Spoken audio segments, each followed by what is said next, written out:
Hello বন্ধুরা, আমি বিল্টু তোমাদের সামনে নতুন একটা ব্লগ নিয়ে চলে আসলাম। এই যে এই ভাইটা দেখো, চেয়ারগুলো কত সুন্দর করে গুছিয়ে রেখেছে। তো সাথে সাথে ভালোই কাজ করছে ভাইটা। এই যে চেয়ারগুলো আমরা ঠেলা গাড়ি করে উপরে নিয়ে যাব। উপরে নিয়ে যাওয়ার পরে আমরা এগুলো সেট আপ করবো ব্যাঙ্কোয়েট হলের জন্য, কারণ রাত্রেবেলা প্রচুর ক্রাউড হবে। এই যে ভাইটা সেট আপ দিচ্ছে। তো এক সাইডটা মোটামুটি হয়েছে সেট আপ। সামনের এই জায়গাটা হলো মহারাজা হল। তো জায়গাটা খুবই সুন্দর। যে সেট আপ অলরেডি ক্লিয়ার হয়ে গেছে সব। তো এই যে নোটবুক, পেন্সিল, জল, এগুলো সব সেট আপ দেওয়া হয়েছে।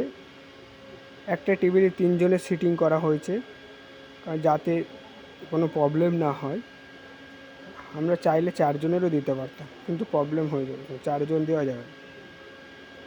এই যে যাই হোক, যেমন হোক আমরা করেছি। কেমন হয়েছে একটু বলবেন কমেন্ট করে।